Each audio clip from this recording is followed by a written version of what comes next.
It's crazy to think of a world where the Super Saiyan wasn't a thing.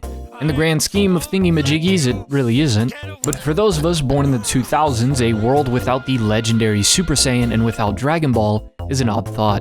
But there was indeed a time where Akira Toriyama wasn't known for redefining the battle shonen genre. Well, to be honest, redefining entertainment as a whole. Oda and Kishimoto have been cited as being inspired by Toriyama, but not just by Dragon Ball. The comedy elements which are seen in those series come from elsewhere. The creator of Soul Eater, Okubo, has also stated that he was inspired by this manga. Even the design of the female lead of this story was an inspiration in the movement and design of Super Mario. Toriyama was changing the game with his comedy gag series, Dr. Slump, which lasted from 1980 to 1984. Now, calling Dr. Slump a secret is not accurate, since it has sold over 35 million copies. Look, I tried being really honest with the Gintoki video, and it bombed. Still, compared to Dragon Ball's 260 million, I mean, most of Dr. Slump's sales as well come out of Japan, so it isn't really as big over here in the West. Anybody that I asked about Dr. Slump, outside of the ones that are really deep into anime and manga, had no clue what it was, but they grew up with Dragon Ball.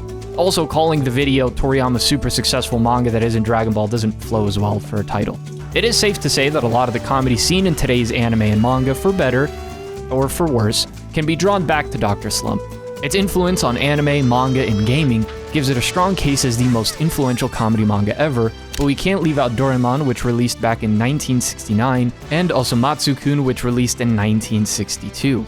Dr. Slump follows Dr. Senbei, a comedic interpretation of the mad scientist character, who created Arale, the perfect robot that can punch through walls, actually punch through the planet Earth itself, jump miles high, a super-powered killing machine that needs glasses. Toriyama's reasoning: I thought a nearsighted robot would be funny. Once again, it's the simple things. Arale is a little girl who is as innocent as she is incredibly powerful, leading to a chaotic father and daughter, or more accurately, an older brother and younger sister dynamic between the two. Living in Penguin Village, a land full of everything. Witches, gangsters, dinosaurs, talking animals. I'm 100% certain this is Oolong. And even superheroes like Superman. He doesn't fly, he isn't super strong, and he does save people. Sometimes. Not really. Toriyama being big on sci-fi can be seen here. His usage of technology and even recurring alien characters and an android for a main character. While sci-fi stories in general have served as an inspiration, it wouldn't be a stretch to say or to imagine that Tezuka's iconic Astro Boy served as an inspo for the premise of this series. Originally, the main character would have been a big robot, but it was suggested to him to change it up by Torishima, his editor for Dr. Slump and then Dragon Ball. Ultraman references can also be spotted while reading this manga. Artistically, it's cool to see the expressions and creativity of Toriyama and how he imagines his worlds, still carrying over the style of vehicle, character expressions, running poses, and weird mishmash of different genres in his later works.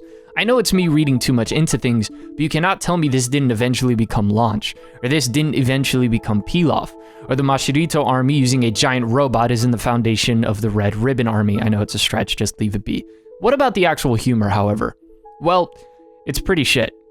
Seriously, poop jokes make up about a healthy 40% of many of the punchlines for this series. At least it felt that way in the manga. In the anime, not so much, since in the manga, it's like these short little strip gags, and in the anime, it's far more timed out segments, so it feels a lot less in the anime.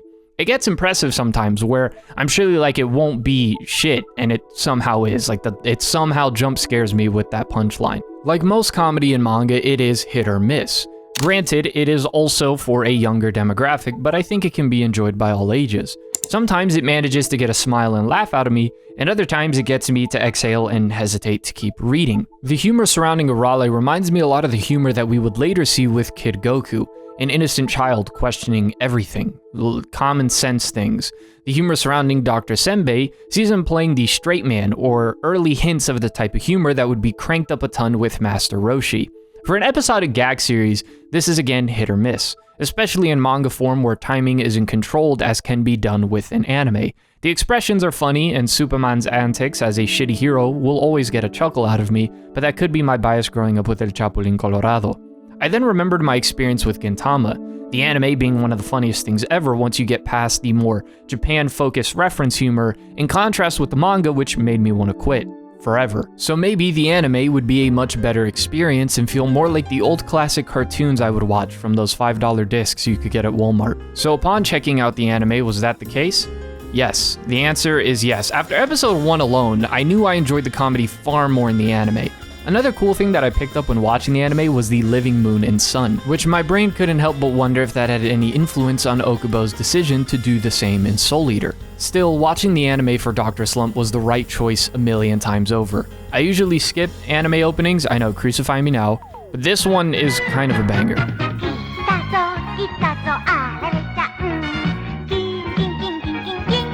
The anime helped the bit where Dr. Senbei goes more serious. It really helps that bit land a lot more. And in general, the sound design, voices, and music went a long way to bringing life in this world. Even a memorable segment where Toriyama teaches frog fishing further adds to a lot of the fourth wall humor used in this series. I want to take this moment to thank all of you from the bottom of my heart, because being able to watch a cartoon that took me back to my childhood for work is a blessing I don't and I never will take for granted. And I'll say this now. If you, to this day, can go watch Looney Tunes and enjoy it, I think you'll have a blast with this. I also can't state enough how much I love Superman. Every time this fucker was on screen, I knew it was going to be a good time. He might be among the top 5 things Toriyama created or worked on. It goes Goku, Vegeta, I don't know, your pick between Broly, Cell, Frieza, whatever you want. Did I mention Chrono Trigger already? And then Superman. That's the top 5, debate a wall. He kicks people out of phone booths, pulls up to a bank just to help the robber with the heist, and then blows up the bank when the owner calls him a loser. It is a wonderful and wacky anime, and if I ever settle down, I'll for sure put this on for the kids, since Monster might not be the best idea that early on. What fascinates me isn't just seeing the first success that Toriyama had. Little did he know what was to come. But instead knowing the story of how he got to this point with Dr. Slump. By the way, if someone can find me a hat that says Dr. Slump, the one that Dr. Senbei wears, that would be badass. Watching the Dr. Slump anime felt like discovering a different side of Toriyama, or a more concentrated side of Toriyama that we only get glimpses of if watching Dragon Ball. See, it's not the Dragon Ball icon, but the weird, brilliant artist who just wanted to make people laugh, wanted to bring a little more joy to the world. But this wasn't some perfectly calculated rise to fame. It never is. In fact, Toriyama didn't even want to be a manga artist. Before Dr. Slump, he had flopped. Hard. Over and over.